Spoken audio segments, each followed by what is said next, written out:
So, good morning mga powers, no? So, karong buntaga, ato ning hiskutan kining tabong kagubot sa atong nasod. Unang-una, kanang inyong pag-blame sa atong ano, presidente. Number one, blame mo ni mo imong kaugalingon. Ano?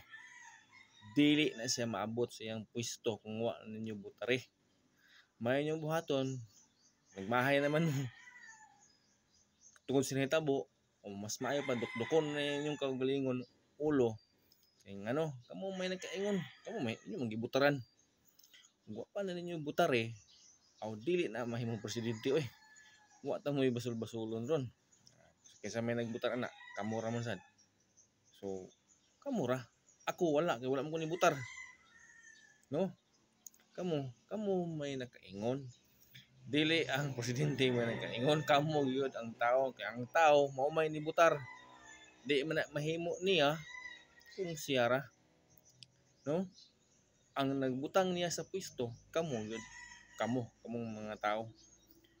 Mao na ayaw niyo blima kung sa initabo, ang inyong blimon ang inyong mga kaugalingon. Kay kamo may nagbutar. No? Hindi man na mahimong presidente kung wa ninyo butari. So number one good reason ana kung nganong ningon ani natakaron tungod ninyo. Tungod sa inyong pagbutar. Okay, nag-gets ninyo point. Ulahin na ang pagmahay. Kaya nga naman sa una, wala ninyo nagibutari. No? Yung gibutaran. Wala na.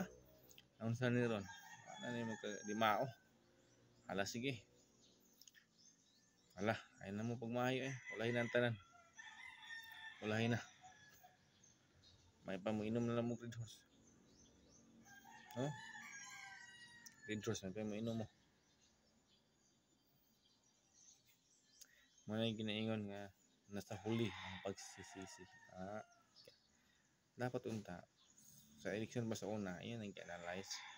Kasi posibleng may tabo. Kaysa una, daan na gito na ay na history ang iyahang kuan. Amahan, no? So, mao na siya. Dapat vote wisely dito na to.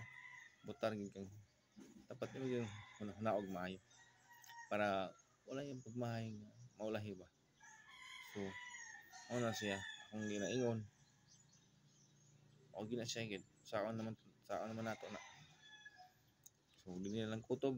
Ug daghang salamat sa inyong mga pagpaminaw.